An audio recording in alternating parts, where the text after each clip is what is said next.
Hello everybody, welcome to your first flipped lesson of the year. This lesson is on linear functions. This is part one. There will be a second part which goes a little bit deeper and more intense. But as for this part, almost everything that I'm about to show you is a repeat of slope that you studied in Algebra 1, and it was followed again last year in geometry. So first of all, I'm going to start writing on this slide how I do this, and hopefully you can follow everything along. The very first thing I want to tell you is that these are obviously our lesson goals to calculate the slope of a line, and then we're going to eventually graph equations and inequalities, which makes it a little bit more difficult. But lines are also called linear functions. Notice how the root word here has line in it, and this is what a equation would look like if you were to graph it on a number line. So this right here is what we call the parent function of an equation. This is a picture of y equals x. We'll get into that a little bit more in detail because we're going to study multiple functions. So what do you need to write on this slide? You probably need to write your first original title, which is 2.3, linear functions. You can put part 1 if you'd like. And by all means, if I talk too fast, you can certainly pause this video and get things down that you need to get.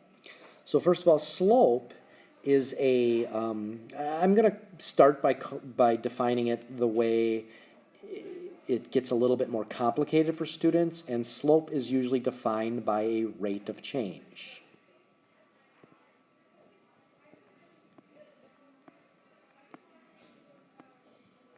Now, it's also a measure of the steepness of the line. You can put that too if you'd like. It's also the amount that the line would increase versus decrease over time as you progress forward. But we're going to be doing story problems, and when you get to the story problems, the most complicated thing usually is to apply the number in the story problem that is talking about a rate of change as the slope. So if a car was going 40 miles per hour, the miles per hour is a rate, so then the 40 would be the slope of the line if you're going to graph that. It's also a measurement of steepness.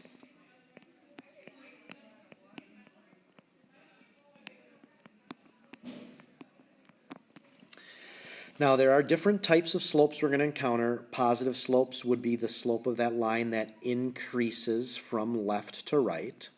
And you can kind of see a little description here. It rises from left to right. And they don't always have to go through this middle, the origin, in a graph. Lines could be, not going through the origin like this one here, and this one falls from left to right. Those lines have negative slopes. You probably want to write all four of these types down. Zero slopes are horizontal lines, and undefined slopes are vertical lines. We'll talk more about that in a little bit. Some books will instead of undefined slope, we'll call it no slope. I actually like the way our book defines it to say undefined slope. Okay. Like I said, if that was too fast, you're certainly welcome to pause. Now the slope formula, slope is often defined by the letter m, and if you had me for geometry, I defined that for you, m, and I told you a little story about how the Greeks used to call that modulus of slope. That's where the m comes from. And it's better than using s, because s sometimes can be interpreted as a 5. So write this formula down. I'm going to start with a fraction, and in the top, I'm going to write the word change in y, but I'm going to use a Greek symbol for change, and that's a delta. So you should get used to that little triangle, which represents delta, and that's change in y divided by the change in x. You can write the word change instead of delta if you want to, but you should get used to that because it's used in science and math classes a lot. It's also called the rise over run. Sometimes rise over run. And I've even seen some math teachers purposely misspell rise like this, because that'll help them remember that the y is on the numerator or in the top of the fraction. That is often done incorrectly. And then a formula I will have in the room you can check out tomorrow is y2 minus y1 over x2 minus x1. And those are coordinate points. So here's an example of coordinate points. So if you have like a point 5 comma 2, you could define that to be x1 and y1 in that point. So here's a couple examples for you. If I was going to find the slope of these 3 instances, this is a graph. Graphs you can just count. That's when I like this rise over run piece. So if I start at any point that goes through a coordinate axis, like this point right here, let me change colors here to blue since the graph is already in red. If I start down here, to get to this last point, I would rise on the top, run on the bottom. So I'm going to rise 1, 2, 3, 4 units. Don't count just like the little hash marks, but count the units. From here to here is 1 unit. So if you count these lengths here, they are 4 units up. 1, 2, 3, 4. And then how much do you run? You'd have to run 1, 2. So your rise over run would be 4 over 2. Now you can certainly reduce that to 2 or 2 over 1 if you want to, but you really should reduce it. So if you do notice picking a different color here, I could certainly rise 1, 2 and run 1. Even though that's not a dot that is listed in the line, it's still a dot that goes through the line.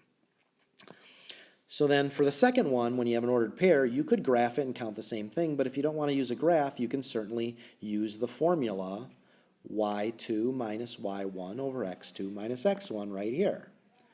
So these are my y's. They go on the top. Now, since this is the second point, some students like to put this first because the formula has a y2 in it. You can do that, but it doesn't really matter as long as you keep things straight. And the y1 is a 4.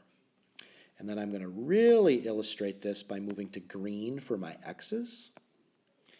And then the x's go on the bottom. Now if I started with this y here, I need to start with this x here. The 3 comes first, the 3 comes second. So negative 2 minus 4 on the numerator is going to be negative 6, and 3 minus 3 is 0. Uh-oh, 0 in the bottom is no good.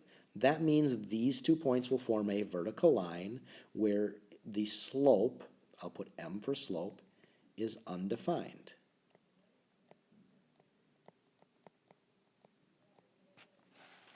Now this last one, the last point got kind of cut off there, so I'm going to put a little arrow here so you can see it. There's 2 points again, 0, negative 4, and 4, negative 4. And if you want to pause the video to give it a try, you certainly can. I always like to write the fractions with the subtractions, and then it doesn't matter which y goes first. I'll start with the green one, negative 4. Then I'll move to the red one, negative 4. Don't forget there's a minus negative in slope in this case when you have a negative. And then the denominator, I'll start with the green one. You go 4, same order, subtract 0. Minus and negative changes to plus, so negative 4 plus 4 is 0. This is going to kind of be tight in the end here. And then 4 minus 0 is 4. So 0 over 4 simplifies to 0. So this means it has a 0 slope, which means that it's a horizontal line if I connected those 2 points. All right. Slope-intercept form is how we're going to start by graphing, and you should have been very familiar with this. Last year you did a project with it, I believe.